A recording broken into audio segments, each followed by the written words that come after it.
Olá, meus irmãos, que a paz do Mestre Jesus esteja em nossos corações. Vamos continuar o estudo do Livro dos Espíritos a partir da questão 931, Felicidade e Infelicidade Relativas. Vamos lá? 931. Por que na sociedade as classes sofredoras são mais numerosas do que as felizes? Nenhuma é perfeitamente feliz, pois o que se julga ser a felicidade muitas vezes oculta pungentes aflições. O sofrimento está por toda parte. Entretanto, para responder ao teu pensamento, direi que as classes a que chamas sofredoras são mais numerosas porque a terra é lugar de expiação. Quando a houver transformado em morada do bem e de espíritos bons, o homem deixará de ser infeliz e ela será para ele o paraíso terrestre. Bom, a princípio nós precisamos avaliar que a vida material não traz felicidade. Não é a riqueza, a saúde, a beleza que vai fazer com que nós sejamos felizes, mas as atitudes e reações que temos diante das oportunidades que a vida nos oferece.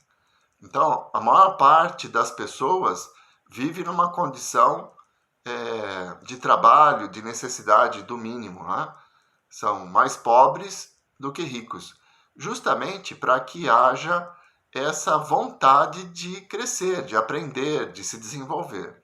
A riqueza é um importante instrumento que nos impulsiona a aumentar a nossa inteligência, a buscar novas descobertas e construir um mundo melhor, com o objetivo de adquiri-la.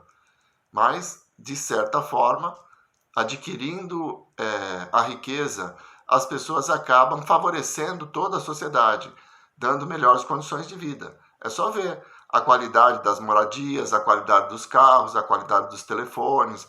Tudo isso foi melhorando tecnicamente, nos trazendo mais conforto. E só algumas pessoas usufruíram da riqueza que isso lhes trouxe.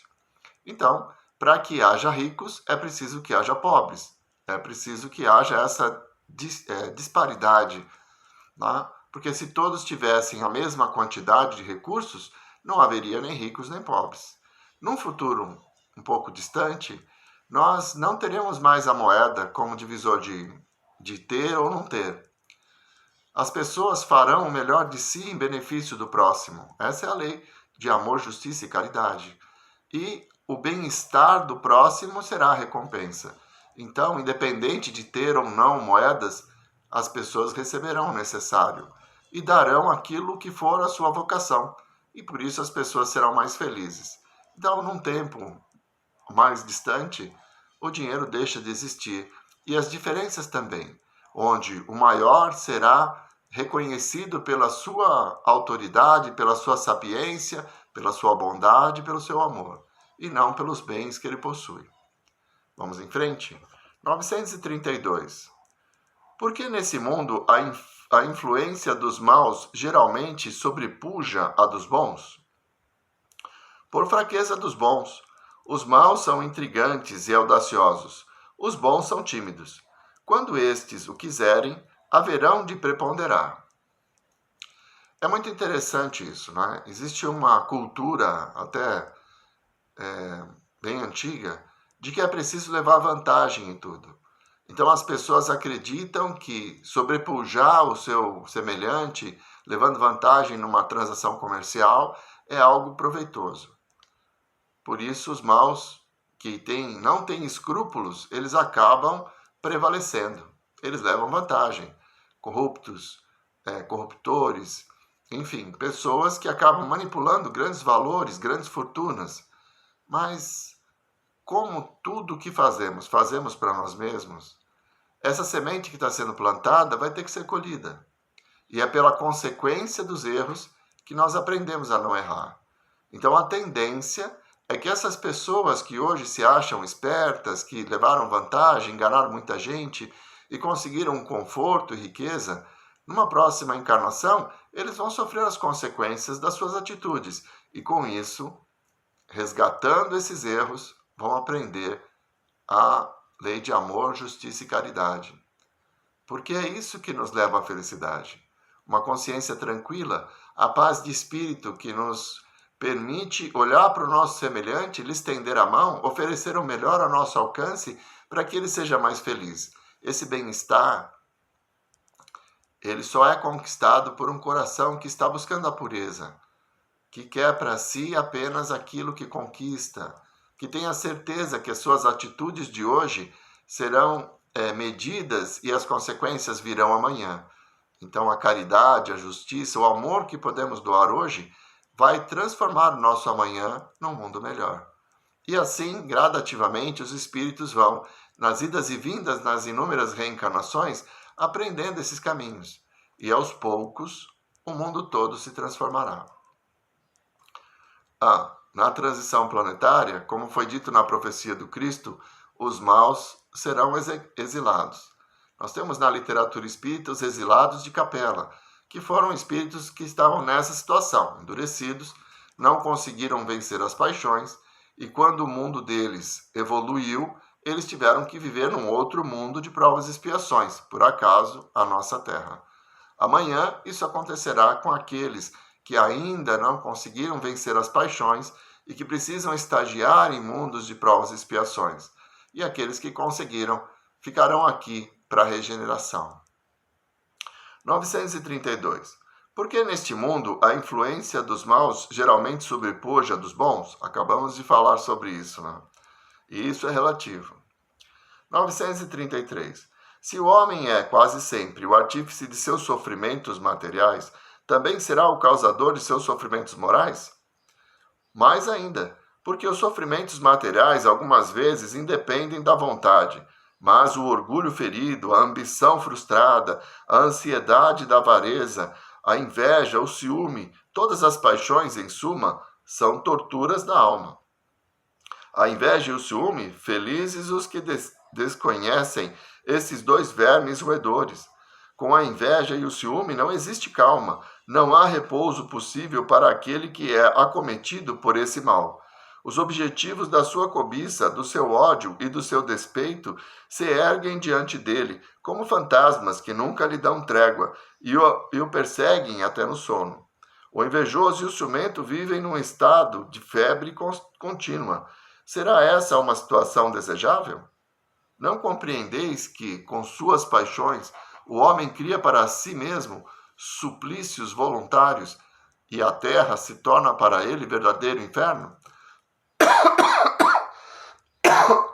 Perdão. Pois é.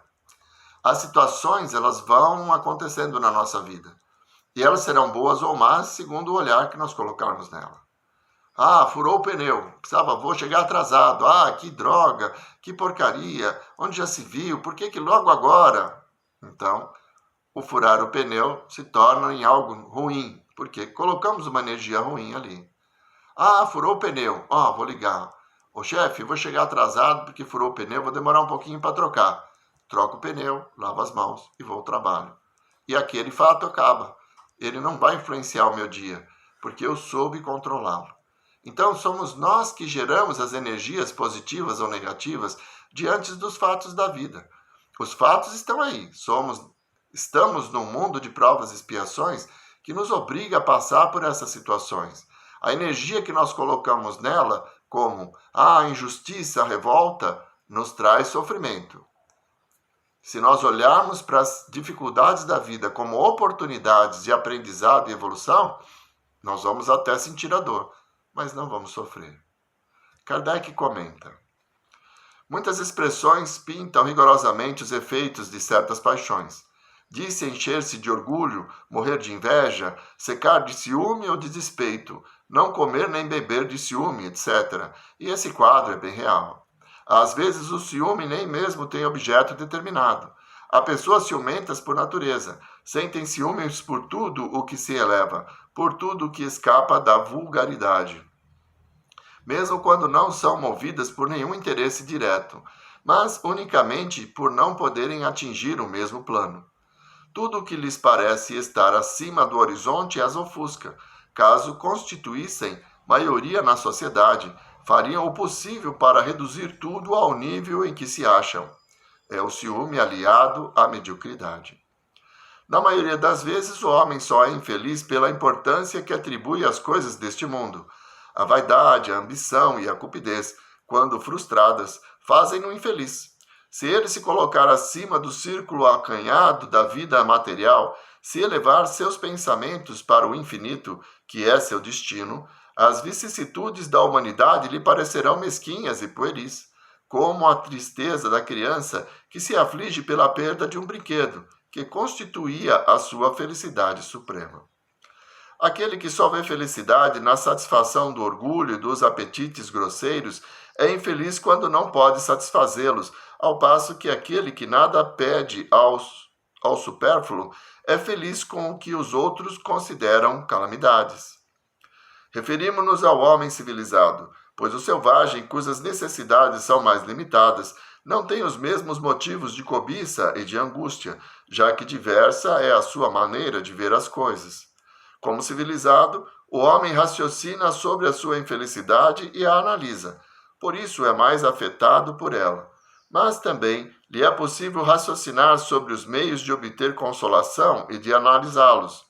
Ele encontra essa consolação no sentimento cristão, que lhe dá a esperança de um futuro melhor, e no Espiritismo, que lhe dá a certeza desse futuro. Então, é como eu disse na descrição da questão. Nós colocamos energia positiva ou negativa nas situações.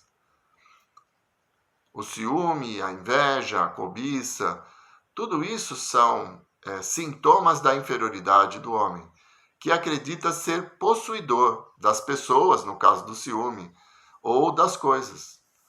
Então, quando nós nos vemos como espíritos imortais e percebemos que tudo nessa terra, tudo que os nossos olhos podem ver, nossas mãos podem tocar, tudo isso nos foi emprestado e que nós vamos devolver assim que retornarmos à pátria espiritual.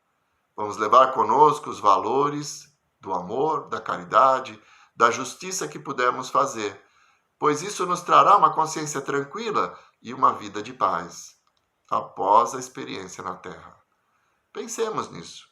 Quais são os valores que nos conduzem hoje? O que estamos buscando, né? Como disse Jesus, buscai e achareis.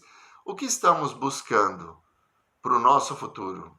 Será o equilíbrio, a paz, a compreensão do nosso semelhante, para que não levemos para o túmulo atritos e inimigos? Desejos de vingança? Ou nós estamos cultivando a humildade, reconhecendo as nossas próprias imperfeições e aceitando os nossos irmãos como eles são? Esse é o caminho da felicidade relativa a esse momento da nossa vida. A resignação diante da vontade do Pai nos dá a força para vencer a nós mesmos e nos tornarmos pessoas melhores. Vamos encerrando por aqui. Na próxima semana, vamos continuar o estudo a partir da questão 934. Perda dos entes queridos. Eu acho que é uma das maiores aflições, é a convivência com a morte. Mas a semana que vem nós abordaremos esse assunto. Nós vos agradecemos, Senhor, por mais esses momentos em que pudemos ter convosco. Pela presença inspiradora dos vossos mensageiros que nos conduzem ao entendimento das lições trazidas pelos nossos irmãos imortais, pelo nosso Mestre Divino. E que possamos, Senhor, cada vez mais caminhar segundo a vossa vontade, praticando essas leis de amor, de justiça e caridade, elevando-nos aos vossos olhos e à nossa consciência. Muito obrigado, Senhor. Muito obrigado, meus irmãos. Uma boa semana a todos.